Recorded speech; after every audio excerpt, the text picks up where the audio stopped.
Sarah, thank you so much for joining us. Thank you so much for having me. Lovely to have you on the show. So look, you've had an amazing career and we want to talk in detail about the things that you've done.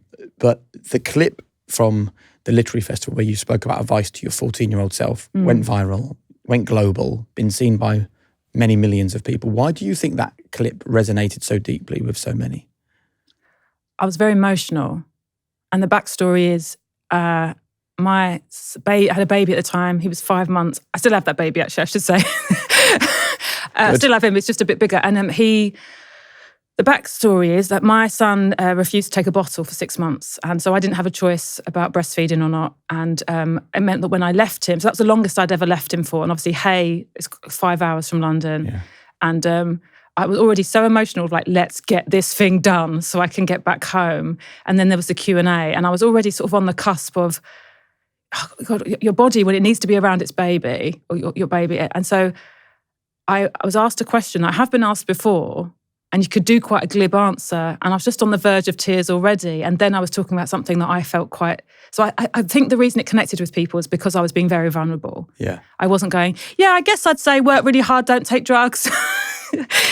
That kind of thing. I was really like in a place of, wow, I used to be really sad and I'm not anymore. And I'm so sad. I'm so sad for people who are that age and think life isn't going to get better for them and think this is it. And that's definitely what I thought, that school was the world and I wasn't popular and I wasn't good enough. And I believed those things very definitely. And what I've loved about responses to it, because I don't really remember what I said. I know I got emotional and I know that the girl who asked me the question, her voice shook when she asked the question. Right. So I was already like, oh God, I just want to hug you. And but when I've had responses from people saying that they showed it to their kid, to say like, this is what I've been trying to tell you, that's what... oh God, it makes you feel so wonderful when you're able to provide something useful, especially when your normal job is comedy. Yeah. And yes, you might give someone a nice night out, but it's not like, oh, you really helped us. Would you mind sharing with us what it was that made life so hard for you at 14?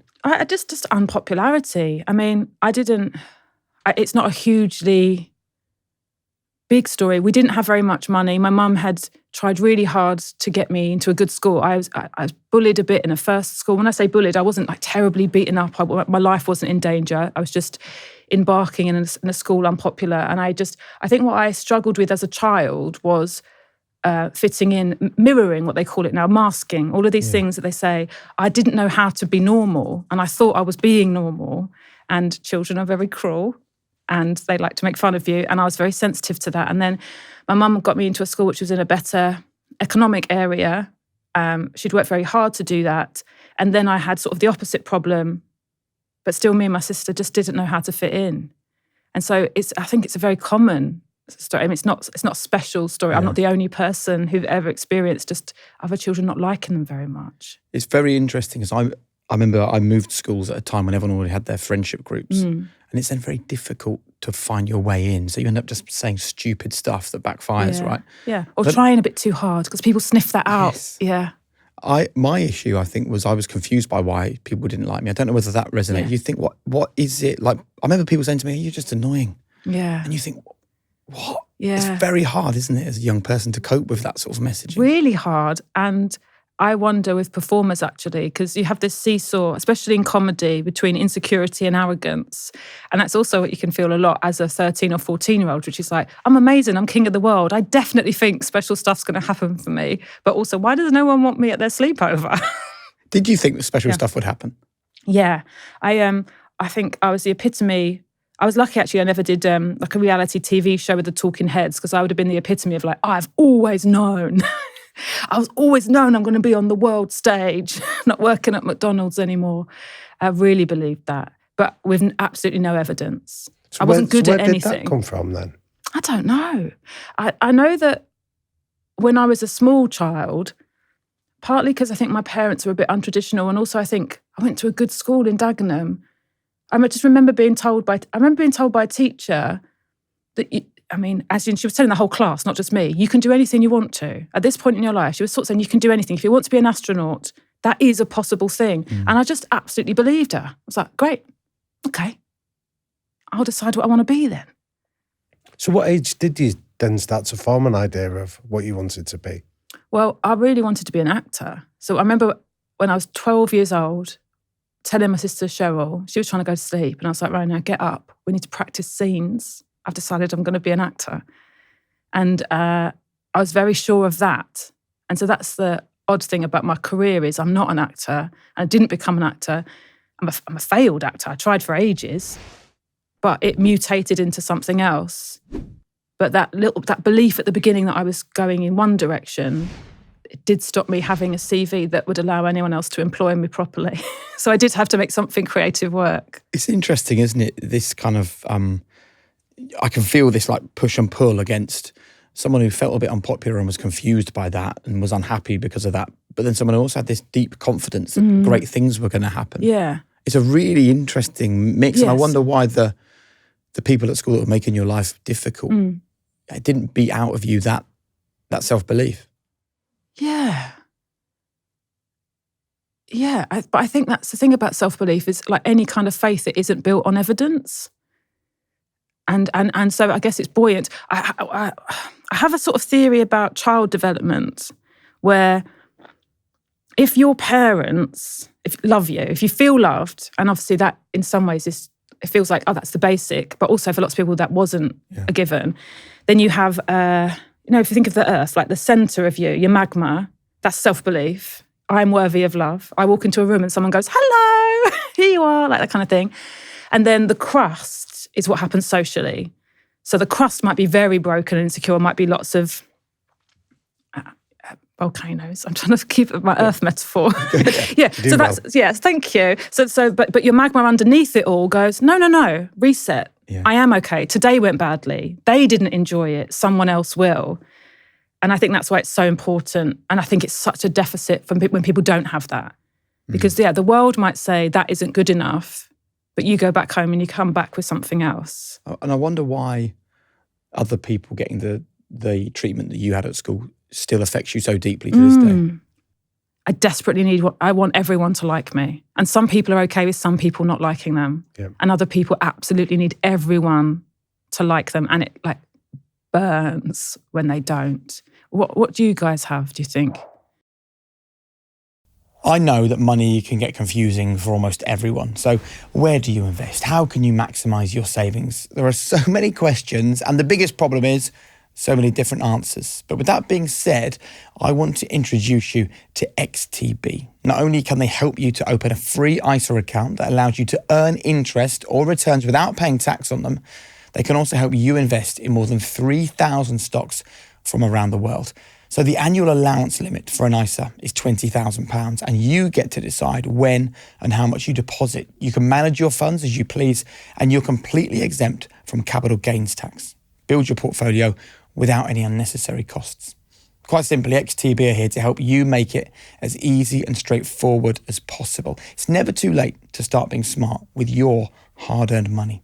So start investing in your future today by downloading the XTB app or clicking the link in the description. It's time to make your money work for you. Do you read comments for your podcast and stuff? Yep.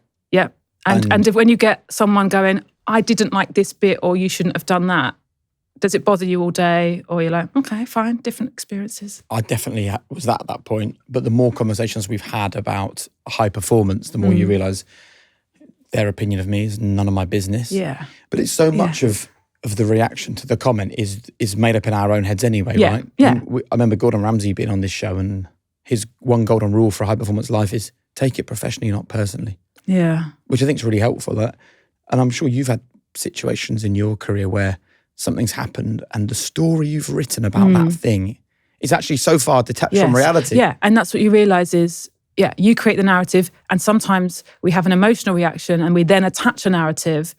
Sometimes people don't mean to hurt you, but you are hurt, so you have a reaction. Comedy is amazing for not being able to please everyone because not everyone will laugh, not everyone will find you funny, and that isn't a reflection of how much work you've put in, how skilled you are, etc., etc. You have to be okay with the fact that it's a bit like being a chef and that you made dinner. And as long as you did make the dinner and you tried to make it well, if someone says, I don't like the taste of this, that's okay. That doesn't mean I've hugely failed. I did everything I could to make you dinner. And that's how doing a comedy show is. You do your comedy show, you try and make it as funny as possible. So when someone says, not funny, not a comedian, you go, there's nothing else I could have done. But if they came to a show where you hadn't done your practice, you hadn't rehearsed it, you were trying a bit and it failed, then yeah, sorry, dinner was bad. But you're describing where you are now with that view. But I'm interested in that journey from the girl that was desperate to be liked by everybody to get into the place where you can take it or leave it. Well, the bit about being desperate to be liked is the bit that gets you on stage in the first place. Anyone who has a compulsion to be in front of everyone, because sometimes it's a hugely uncomfortable place to be, especially if you are talking about yourself, making stuff up, coming on stage at the beginning, your first 5s and 10s, you're very unrehearsed. You don't have material that's worked before. You are generating it from nothing. So the compulsion to do it is the bit where wanting to be looked at is about wanting to be liked. Yeah. Not being liked makes you work harder on what you're being looked at for, I guess. So that's the process, if it makes sense. But I wanted to act because I thought I was going to be someone else on stage. So I was going to be liked as a pretense. And I'm a very bad actor, unfortunately. And then through therapy, it'd be about 4 or 5 years ago, it's brilliant in therapy when you have like oh my God, the key to everything moment where I realised that it's because I wanted to be seen as myself. I was a bad actor because I was never Lady Macbeth. I was Sara Pascoe going, oh no, I've got blood on my hands. How did the therapist help get you to that point? With therapy, because I would say this to anyone listening, because I think I took too long to go to therapy. And if anyone has access to it, just such a useful tool. It's hearing yourself say things more than you have some genius sitting there going, ah ha ha ha, did you hear this? I think she asked me, I think I said something like, well, I'm not a good enough actor. And she said, why? And then it was the first time I had to actually think, what was wrong with my acting? Why didn't I get into drama school? I tried for all these drama schools for 5 years and I never ever got a call back. And so to actually think all these years later, what did I do wrong? And then to go, oh, I never, ever lost myself. The thing that when I watch acting, the person disappears or they become someone else and you believe them. I never did any of that. I never disappeared. And then she's like, well, why not? And then you're like, oh, yeah. And what was the answer to the why not question? Because it was me, right from childhood, who wanted the attention. Right. Yeah. So the ego, the self is the part, so you don't lose that. I wanted to be an actor because I wanted the attention. I think some people go into politics for the same reason, that they couldn't act, but they still want everyone to look at them. Yeah. Yeah. I remember an interview with Christian Bale where he actually said, my life is dressing up and being someone else. And he said, no one has any understanding of how painful it is that the only person people want you to be is not you. Yeah. Which is, because you would look at Christian Bale and think, what a great, successful, wonderful career. Yeah. And you're really describing the same thing, that actually there was a need in you and probably still is in you to be heard, to be seen, to be loved, to be liked, to be funny. So if you're acting as someone else, well, that's not solving the problem for you. It's not going to give you what you needed, what you started it for. If you don't mind me inquiring, you mentioned that you'd been to therapy. Yeah. Would you mind sharing what was the trigger for you to want to pursue that path? I had a very working class chip on my shoulder about therapy, which was that if you hadn't had a great trauma, get on with it. For years and years, I had friends who went to therapy. It wasn't like I thought about them. I just thought, you need to sort it out. What was the it? What is the it? Knowing I could be happier. Knowing that I was telling myself very negative things about myself. And actually, I told myself very negative things and I thought that was the seat of all ambition. And I thought that was a drive and it was a fire.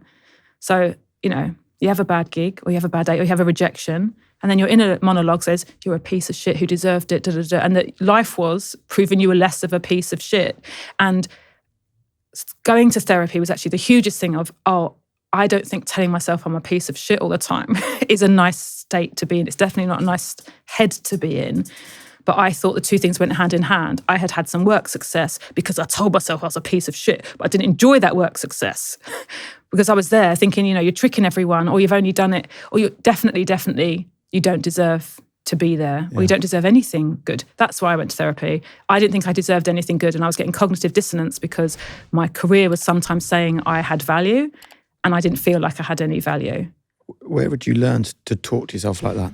Oh God, I know. It's awful, isn't it? Because I definitely had an arrogance, as I say, like from a very young age of, I think I'm special, but then I can't pinpoint it on anything in particular. It wasn't, I think it probably was tiny little voices that I solidified rather than, I didn't have anyone in my life saying, Sarah, you are not good enough. I think I probably took lots of little things that happened. But when do you think it became the common narrative in your head? Well, definitely through teenage years. So that's what fit, to go back to what we were talking about at the beginning, that's what all fits together is, I wasn't liked. And I couldn't help but go, what have you done then to be so unlikable? Yeah. And then stand-up gives you both things at the beginning. You get, I'm really, really liked. Oh, I'm really, really not liked. And that's the thing. That's the thing that's fascinating about the descent of a tiny descent. You know, the one comment, the fact that human beings, unfortunately, we pay a lot more attention to negative than positive.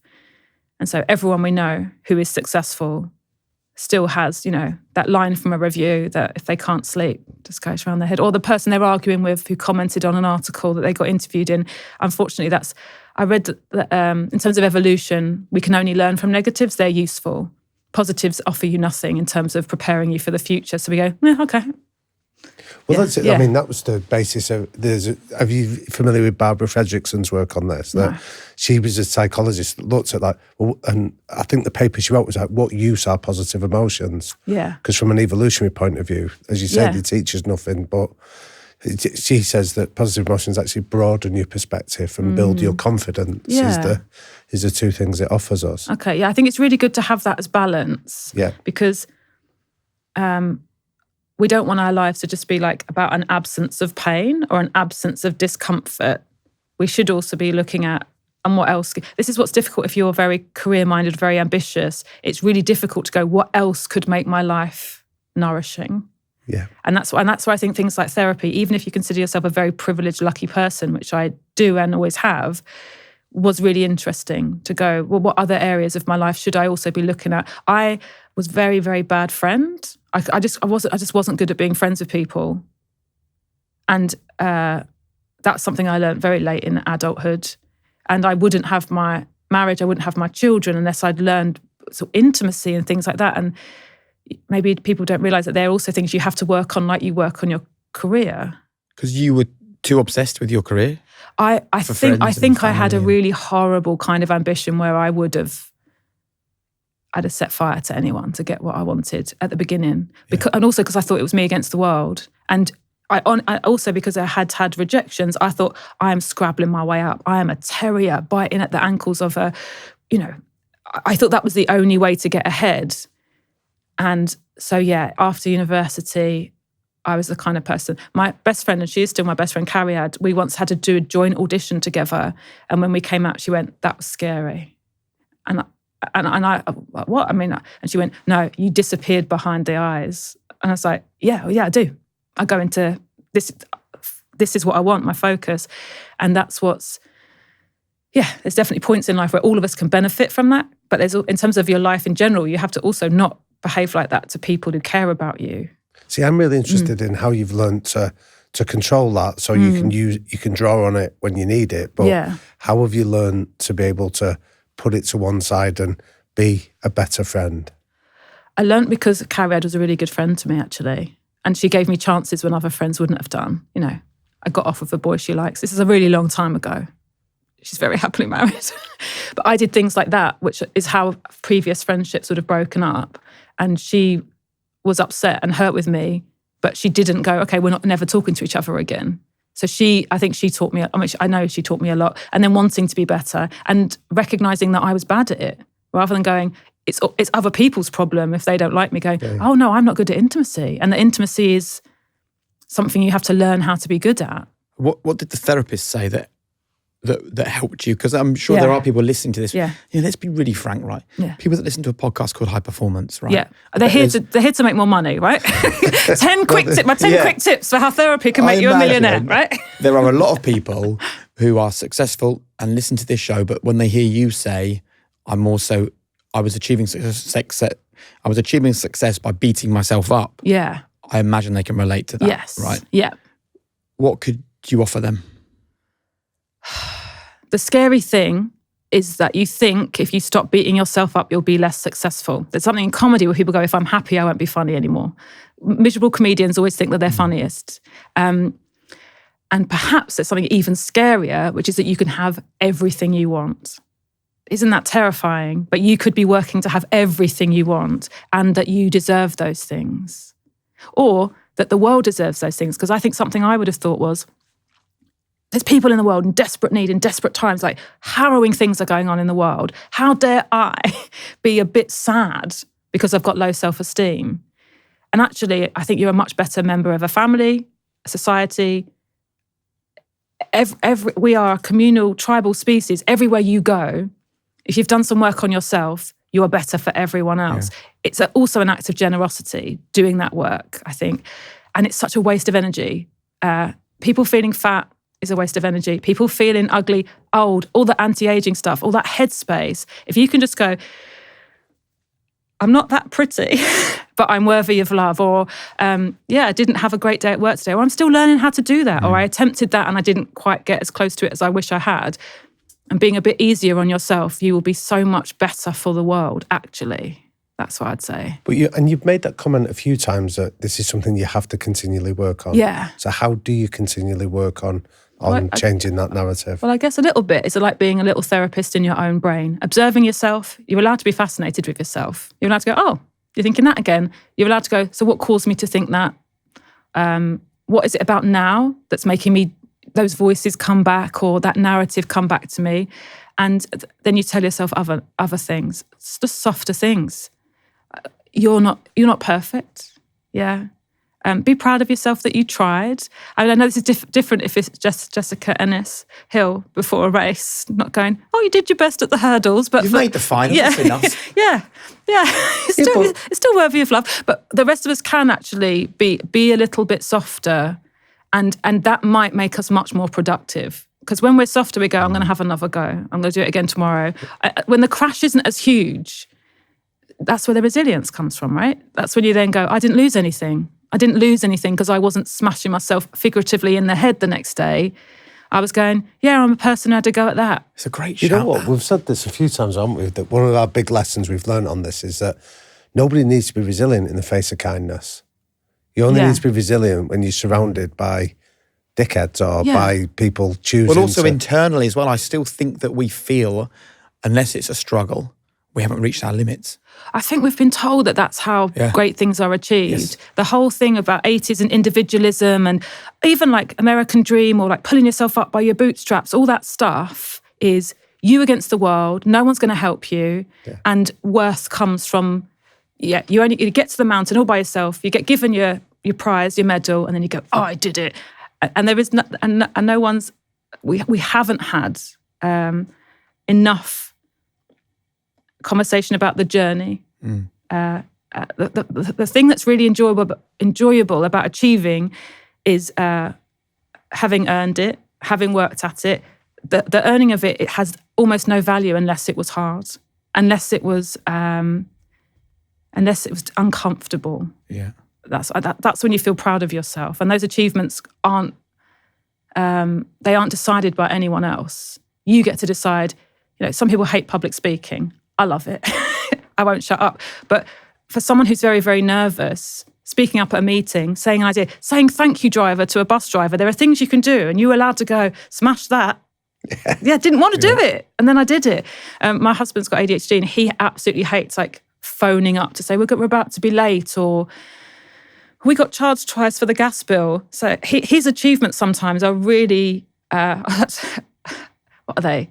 For someone else, they would be nothing. Yeah. But you are supposed to go, oh, I was uncomfortable. I pushed myself. I'm proud of myself. I left it 8 hours. It's been on my things to do list all day, but I did it. I think we're allowed, we should be celebrating those things for ourselves.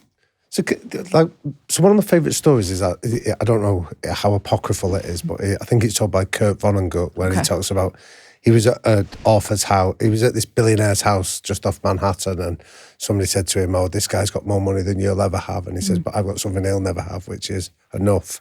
Yeah. When did That's you? really great, isn't it? Yeah, but I'm interested in, when did you decide you've got enough? I tell you why. It's meeting people that I thought had everything who were sad. And I've met some really, we all have some really, really sad, very successful, very talented. And it's not because their families don't love them. And it's not because, it's because if we don't allow anything to be solid, I got it. I've got to be careful which example I use. I know someone who won the Edinburgh Award. So it used to be called the Perrier, biggest award. And it was everything he wanted, right? So he practiced the speech for years in the bath. He was so focused on, because that's when I know I'm good enough, I've arrived, what am I? Not even respected. People value me. I know, everyone knows I'm good, right? So it's the epitome in that for lots of people in comedy. And he won it, and it was astonishing. It was astonishing. He got the thing he wanted. And then seeing him months afterwards, as sad as he was before, as depressed as he was before, in a way it was worse because he had nothing to work. He had no point that was supposed to. He then knew nothing would ever be okay. It wasn't going to be an amount of people in the audience. It wasn't going to be an amount of money, and it wasn't going to be this award that was everything. And he said, sometimes I stand in front of the mirror and I hold it up and I say to myself, "You won it. You won it." And he doesn't feel anything. That's heartbreaking. It's but there are lots. We all know people who have that, where you think they play stadiums, they've got millions. I think especially people who don't have money, which I didn't have, it's hard to feel sorry for rich people, isn't it? Because like, okay, we'll go and be sad in the Bahamas then, because you think it's an answer. So when you meet people who have everything you think you want, and they're as sad as you or sadder, you then go, okay, there's another journey. And I fear that you could have been there at some point in your life because you were searching for the love, right? Yeah. And no matter how much love you get, you still need more. Yeah. Well, I don't think I was a completely empty chalice. Yeah. I think there are people who are completely empty and it fills with an audience and then it's empty again. Whereas I think I had a trickle in there and it did get built up. Having money changed my life. Having money gives you freedom. Yeah. It wasn't like, ugh. It was like, oh my God, I never thought I'd go on holiday, let alone like have a mortgage. When I bought my flat with a mortgage, I got a dog and I had a bike and I was like, I've got everything I wanted when I was 9 and I didn't ever think I'd have. There were moments in my life where that chalice did fill up. So, and that's enough to make you want to do the more work to go, I want to enjoy my flat. I want to enjoy walking my dog. I want to enjoy the pleasures that my job that I fell into because I failed gave me. Because if we can't be happy, what hope has anyone else got? Because there are people who, it's not their fault that they're unhappy. It's because of what they're living with. So the audacity of really lucky people doing what they love to then go, I'm sad. And I know that depression can also be, God, I'm worried about being glib. I know it's chemical as well. So it's not me going, no one's allowed to be depressed, get a dog. It's that if there is any path towards enjoying your life more, why not take it? Whether that's therapy, whether that's exercise, whether that's, I don't push myself in my career. Yeah. Like those are the things that are very nourishing. I think is such a lovely word. I love this message that you can and should feel you can have it all. Yeah. The risk these days is the message that we're telling a lot of people is about the trappings of external success. You go on Instagram and that's all it's about. Yeah. Get a Ferrari, get a yacht, be a billionaire. This is how to be successful. None of it is doing exactly what you talk about, which is the truth underneath that underpins all of this stuff. Well, I think the thing is the actual truth makes you a worse citizen under capitalism, because the thing that you're talking about, and that's why it's Instagram, is it makes you buy more stuff, whether that's gym membership, whether it's smoothies, whether it's, mushrooms we're all supposed to be drinking now, all of that stuff. The more you think, they're all telling you it's something you can buy. Or because even the people saying, you can do these exercises at home and get abs, they're going, but subscribe to my thing and I'll tell you what to do about carbs. Like everyone is selling you something. If you stop feeling inadequate, you need to buy a lot less. Yeah. And so that's the thing about the messages. So to answer your apocryphal story about Kurt Vonnegut, which I love, by the way, the one I think of is So this is, I think it's from Buddhism, but it's about how they used to trap monkeys in the jungle. Do you know this one? So there's a jar, so it's got a thin neck on the vase, and then they put sweets inside. And the monkeys put their hand inside to get the sweets, and then they're stuck. Right. And the message is, if you want to be free, all you need to do is let go. And I think that's so massive, because a lot of the time when we wind ourselves up, actually, if you think, oh, I could just care a bit less. Or it's like, it happened. I'll try better. I'll try more. I'll try again. I'll forgive myself. Like Sarah Millican had a thing about bad gigs, because we get, obviously, it's a horrible feeling having a bad gig. And she has a rule, I think it's like, okay, you're allowed to feel bad until 11 o'clock at night. So you can feel bad on the way home, but by the time you go to bed, it's done. And tomorrow's tomorrow, and it's another gig. Caring less about things, again, I think comes back to high performance, because when you look at the people who are able to consistently work, they aren't burning out, they aren't giving up, they aren't like engaged with the next stage of their life, they're not bored. It's because sometimes they went, yeah, no one watched my film. Like, yeah, the reviews gave it 2 stars. And now we do the next thing. Freedom. Yeah, freedom. Let go a bit. And that's what the Instagram thing never says, unless it's trying to sell you vases. I think throughout this conversation, one of your superpowers is letting go of other people's opinions, realizing that, as we said at the beginning, it is none of your business. Yeah, right? Yeah, it's none of your business. But I think it's a. Here's the truth, okay? High performers don't do more; they just work smarter. It's a myth I want to debunk, that high performance means chasing hacks, squeezing it in, working harder than everybody else. It's not true. The best performers just simplify. They master the fundamentals. We call it world-class basics on high performance. And in many ways, I've learned this through trial and error, but also through the conversations that we've had on this show. And one area you need to get the basics right is your nutrition. And that's where Vitals comes in. This is nutrition without the noise. 2 capsules, 6 seconds, 0 effort. And this has all the essential nutrients, vitamins, minerals, and healthy fats that you need, designed to power your sleep, your energy, your focus, your recovery. No mixing, no messing, no nonsense. Everything you need in the right dose. So why don't you strip your health routine back and just focus on what matters? Head to Heitch.com/Jake or enter the code HP20 at checkout for 20% off your first order. It's hard. And I think anyone who's listening going, I just can't do it. Yeah. I think it comes back. I think it's a constant letting go of people's opinions. I feel like I'm in quite a good place with it now, but I have never, for instance, had like a real problem with the press or things like that.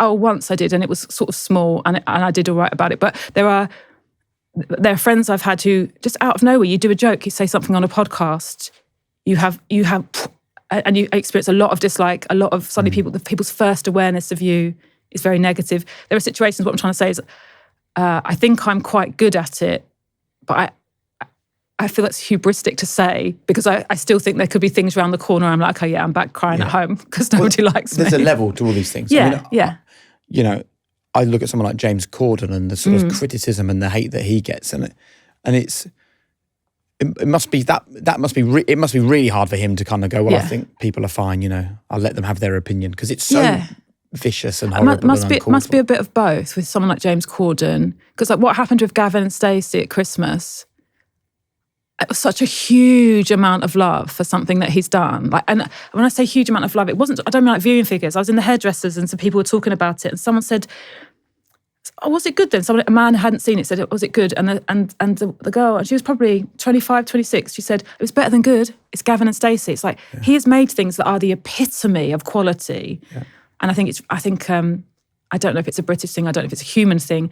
We undervalue overdogs, as rather than actually going, wow, they made works. Their album was, we appreciate it in retrospect, like with Prince and David Bowie and people. Yep. But with the people currently doing those things, there's this like, oh, everyone's read it. Oh, everyone's watching it. So we're allowed to sneer or be so affronted when it's not for us, which is what people have with comedy. I didn't enjoy it. And my opinion is the most important in the entire world. What was it? Ricky Gervais says, well, then it's not for you. Yeah.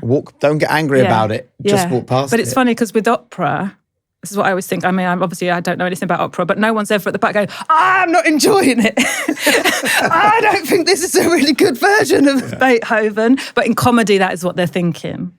Which means we feel qualified with comedy to go, none of us go, I don't think I'm intellectual enough for Stuart Lee. We go, I don't think he's funny. Don't use that as a clip because I think Stuart Lee's very funny. That's in the trailer.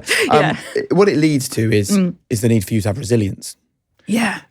And I'd love you to talk to us about because that's the thing with high performance.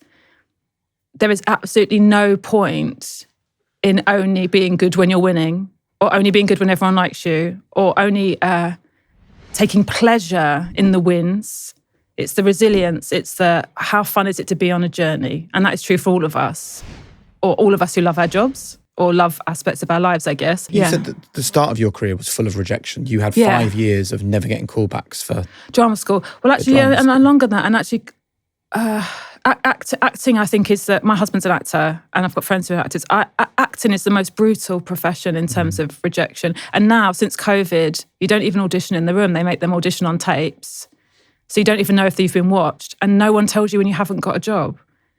They go, here's what it is. And then... So that amazing feedback loop that you're privileged to have, your husband can't have. Because he records a tape in his house, sends it off, and here's nothing. Yeah.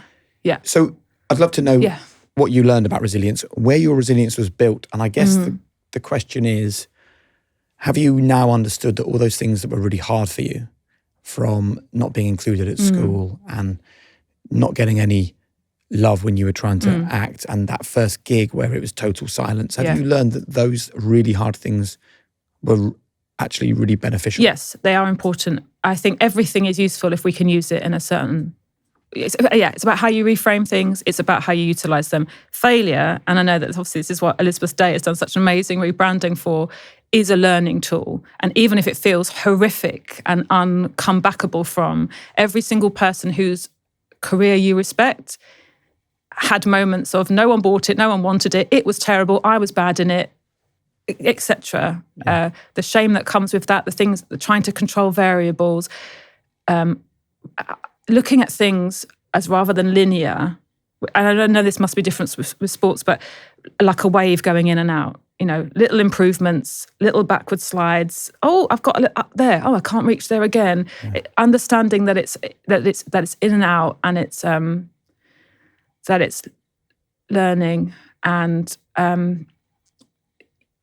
that also that you're, to go back to like this inner self, you are not worthy of love, affection, intimacy with people, all of these things that actually make a human life really bearable to pleasurable. They are not based on your work performance. They are based on other things. So if you go out and you have a really terrible day at work and it is your fault, that doesn't mean you don't deserve a happy life. And that's where softness, I think, needs to come in, because I think a lot of very ambitious people then have quite hard lives because they don't allow that. Do you? Yeah, I do. But maybe that's put a little ceiling on my success, though. Because I think having children really late, having children after IVF, after struggling with infertility for years and years, and then seeing the absolute limits that are put on my parameters, I should say, better than limits, but that are then put on my career, but knowing that adds a value to my life more than gigging in stadiums or awards or just certain things that you might say should be the top of my mountain. If you were a male comedian having kids, it probably wouldn't be a problem. Thank you. It wouldn't, though, would it? I think it's very different. I think because I actually think what you need is someone who's going to do a lot of stuff and not be miserable. If your partner's miserable doing all the stuff, it doesn't work either, because that doesn't help anyone. I think it's a lot easier if you have someone to co-parent with who'll do all the bedtimes, or understand that you need to spend hours and hours doing your job to be good at your job. The struggle I had when I first had a baby was turning up at work, and it was the opposite of that chef with his cooked meal. And it was, okay, what have we got in the cupboard? And feeling this frantic, and having literally done a horrible bedtime, and then walking out on stage. And there were certain places where they were big rooms, and I felt so unprepared for it. And actually, here's where the resilience comes in, because I had two choices. Either I didn't work, and work is my favourite thing, or I absorbed where I was in my life and I took that on stage with me. I didn't try and pretend. I didn't try and dress up. Lots of the times I'd go on stage going, I haven't brushed my teeth today. Right. That kind of thing. So I had to absorb that into my work and talk about what my life was like. And that's the advantage of stand-up over acting, is I probably would have got fired from an acting job. But stand-up, I just had to make where I was in my life funny. And did you find you got a different reaction by doing that? Yeah, because lots of people are parents and everyone has had parents, and it's a very universal experience, where sometimes I want to talk on stage about something that's not very universal. Yeah. So I felt a huge connection with people. And again, I sometimes would get a wonderful response. I remember a gig in Walthamstow, and the sleep was really bad at that point. Neither of my children sleep through still, and one of them's about to be 3. But at this point, it was really bad, every hour in the night. And just having someone message you going, you just made me feel better about how much I hate my life. And it's like, yeah, we hate our lives right now. Because you've got this thing which we're supposed to be so happy about, but actually it can really ruin things. I love also the fact that the thing that takes you further away from the obsession of comedy, which is children, pushes you further towards pleasing an audience. Yeah. Isn't that great? Yes. It's amazing. And it's why I'm so grateful for my career. It's made me notice so much what I have in terms of time. Like, stand up as a job, you're quite in control of. You're in control when you write it, when and where you take gigs. You can, for me, I can gig in London. I could gig only after bedtime if I wanted. If I only ever took slots that were at 8:30, 9, relatively near my house. I mean, most parents don't have that choice with work. They go back. Kids have to go to nursery, or you have to have family that are going to look after them. It's really restrictive. Yeah. So can I ask you then about how you generated the material? So you want people to see you, but you also said that you're telling stories, you're making stuff up. Yeah, it's fictionalised truth, stand-up comedy, because often the truth isn't by itself funny. So you do need to, I would say it's a bit like, in terms of the fictionalising, it's a bit like if someone's rude to you in a supermarket, and you sort of take it, you go home, and then you think of what you should have said the next day. Stand-up comedy is you did say that thing. Right. That's the repackage of it. So it's still what you thought, and it's still you in the story, but it's a different version of you where you were like, actually, and you say the really clever thing. But you are yourself. And actually, when you first start stand-up, you can be very influenced by other people. And so often you're heavily... you can see who you've watched and who you think is funny. And the process of it is becoming more and more yourself on stage. How do you get to that point? Confidence and assessment all the time. Right. So that the audience feel like they've met you and you feel like you've been you for them, I guess. So tell us about building confidence then, because you said like that line that confidence is built on evidence. Yeah. So how are you finding practice the evidence? Again and again and again and again. And I'd say like with anything, because the 10,000 hours thing, which is really tempting to go, if you do something enough, you get better. You don't get better unless you assess it constantly. So with gigs, I used to write a diary, and I still do. If I've had a tricky one, I had 4 in a row last week that were really weird, almost to the point where I thought, I mean, gaslight isn't the right term, but the audiences were behaving in such ways where it's like, are you fucking with me? There was one in Ely in Cambridgeshire where they kept laughing at the beginning, like the setups, and then going completely silent for the jokes. Right. So if I said, we've got a new boiler at home, they laughed at that bit. And then when I told them the funny bit, they was like, okay. How does that feel? Well, uncanny. And you have to sort of think, what was it? What was it that I did? Did I? So my questions were, I'm doing new stuff. Was I trying too hard to remember the lines? Was I going too fast, trying to work out if this set works? Did I not come on and actually say hello properly and be present to them? All of those things were true. I was there for me doing new stuff, not actually, hey. So when do you do this assessment though? Because I write on the train, or sometimes I write the next day, sometimes you listen back to it. Okay. But so at the beginning, in terms of building confidence, to go back to your question, you're doing 5s, you're doing 10s. You have to constantly look at what was the room like, what were they like. You mean 5 or 10 people? 10 minutes. 10 minutes, right. So it's all the chunks at the beginning for most people, especially in London or a city, you'd be doing 5s, which means you've got a very short amount of time to meet people, tell them who you are, get any jokes out. Really, that's a really short amount of time. So your assessment is, how did I respond to them? How did I respond to the room? who did really well after me. With comedy, you're always on with people much better than you, and you have to stay. You have to stay and watch them and go, what did they do? What have they got that I haven't? What are they doing that I haven't got? How did the audience respond to what they did? And then the same, if you watch people go badly, sometimes you could tell them why. And they're like, what happened? And you think, no, someone dropped something and you didn't mention it. And then we all went, oh, can't you hear? Or you're not in the room? Or it's really, you stumble a word and you don't comment on the fact you stumbled the word, and almost you lose connection. It's so odd. There are tiny little variables, but you have to be obsessed with it. Right. You have to be obsessed with it, because there's two things. One, are you connecting with human beings? Two, is it actually funny? Yeah. So tell us about how you connect them, because the applicability of that is. Well, that's just a feeling, and you can, even from body language, you can tell when people are listening to what you're saying, and you know when you've lost their interest. You know when someone's disengaged, and with a room, the audience is one. They're one being, whether that's 5 people or 500 people, 5,000 people. You know when you've lost them. And you're assessing all the time when you're on stage. Yeah, this is why you get obsessed with it. It's because you absolutely never can phone in your job. That there's absolutely no point where you go, yeah, just went out. 5 minutes before the end, I thought, I'm clocking off in a minute. It just isn't like a job. It's always important. It's really viscerally dangerous sometimes. And I mean dangerous in the terms of, because when you lose them or they stop laughing, that is a horrible feeling and you have failed. And so to be quite successful and still fail regularly at your job, that's where comedy, I think, is unique. That's where I don't think Christian Bale gets to do that. He might be in a film and it gets bad reviews. It might be in a film and doesn't make very much money. Yeah.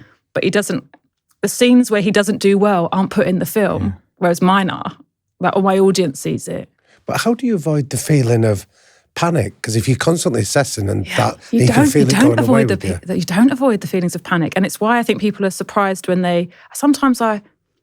you'll be backstage and you'll meet a technician and they'll tell you someone famous who was there.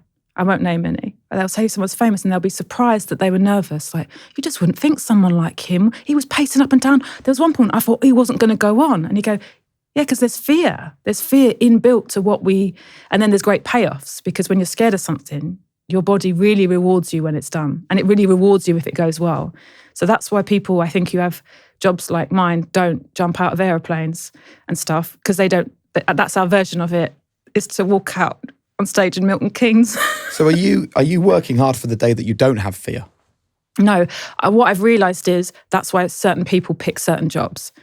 So your podcast is about high performance, and I've really been thinking a lot about what that means and what that means to different jobs.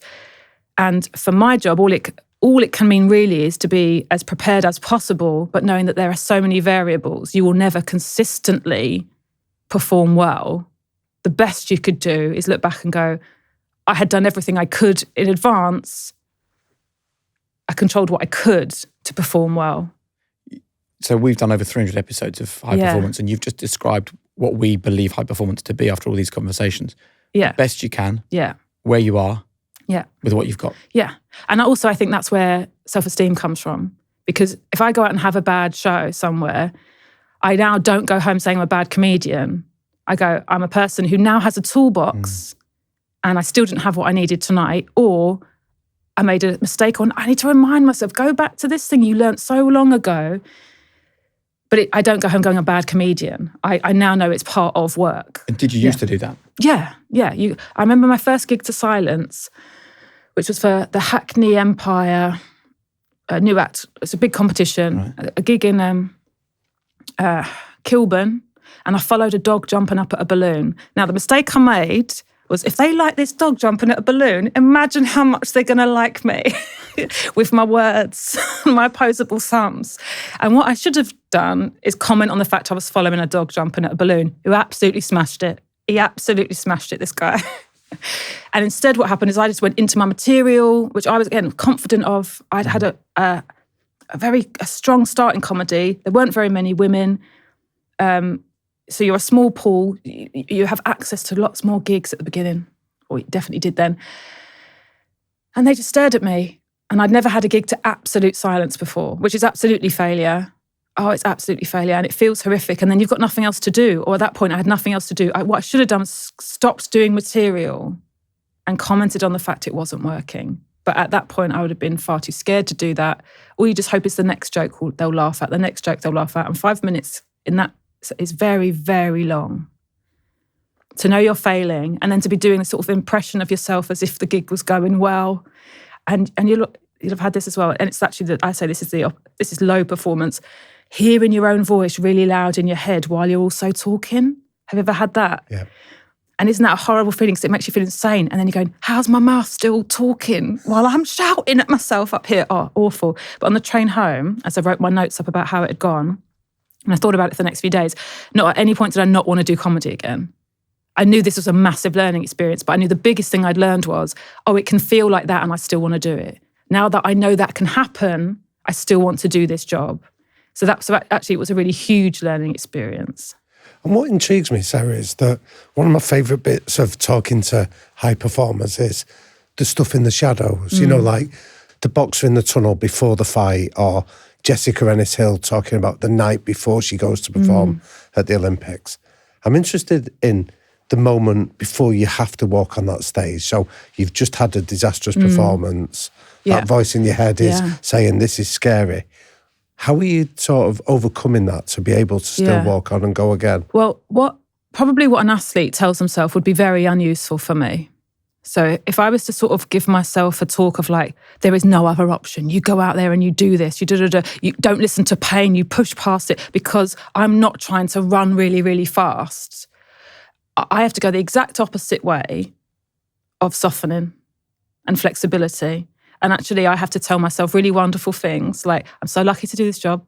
I wanted to be here. No one's making me be here. I could have pulled this gig. Sometimes I tell myself, I don't need the money.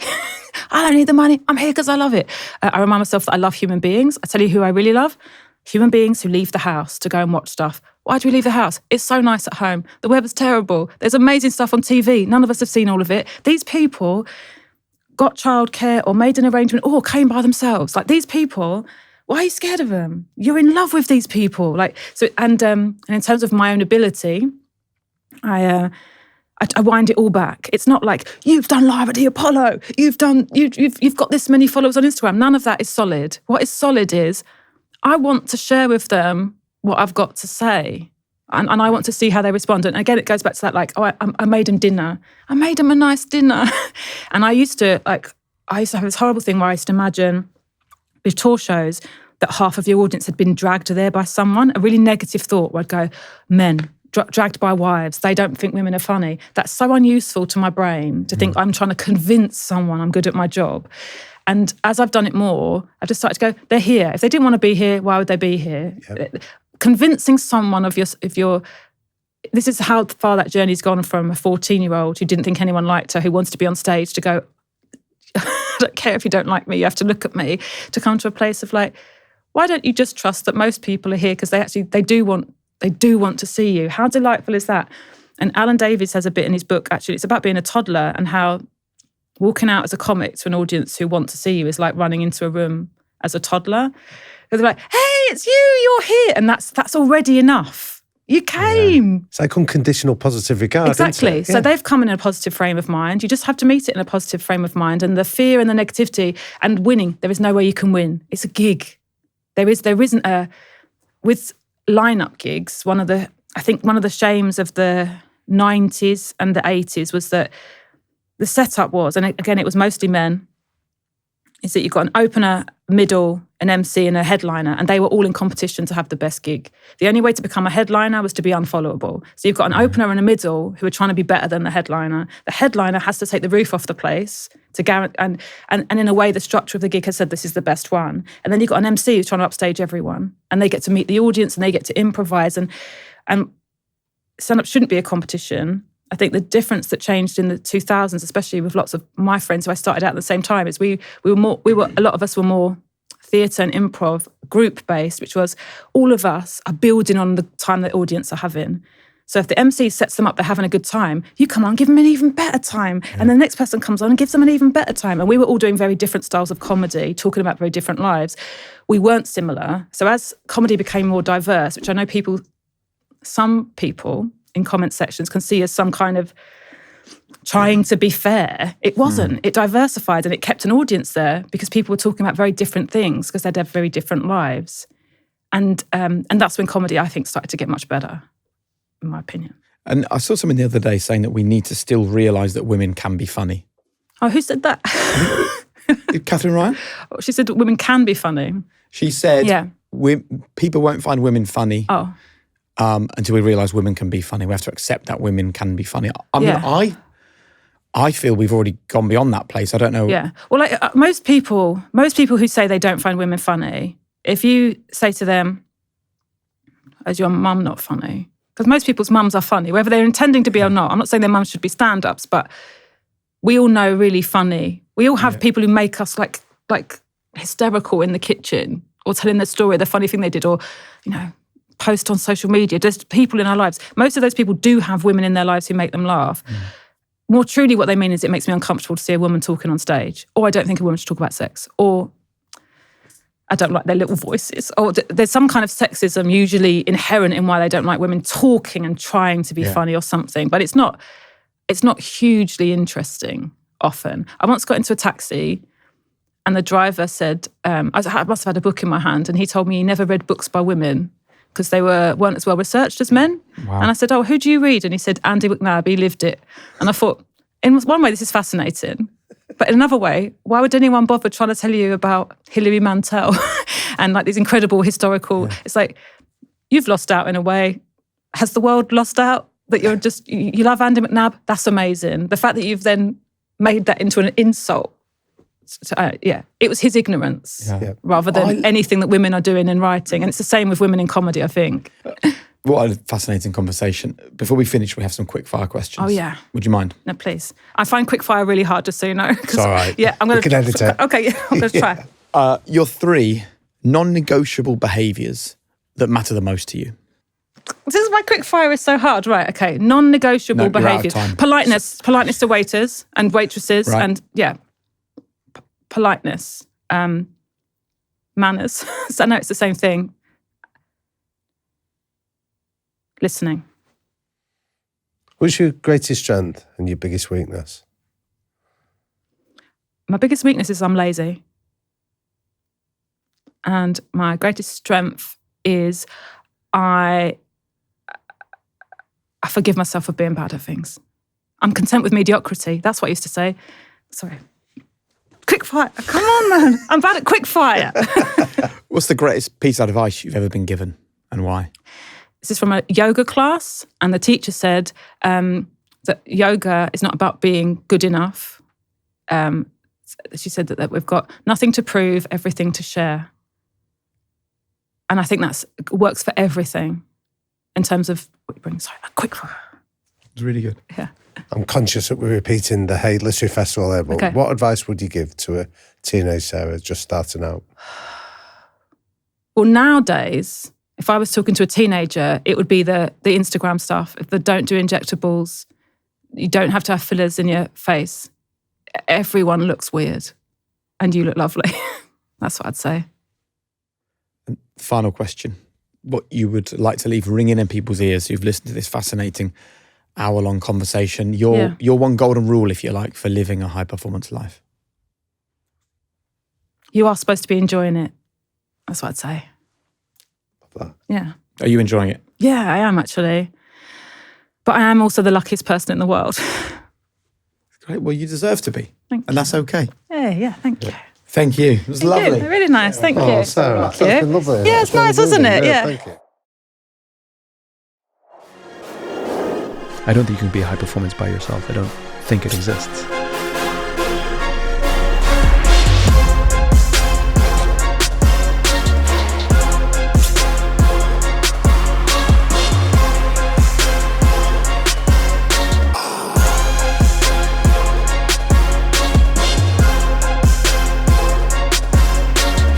Interested in what kind of lessons you could pass on to our listeners.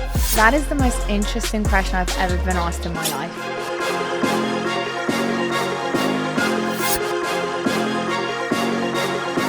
This is High Performance, available to you, your people, and your business right now.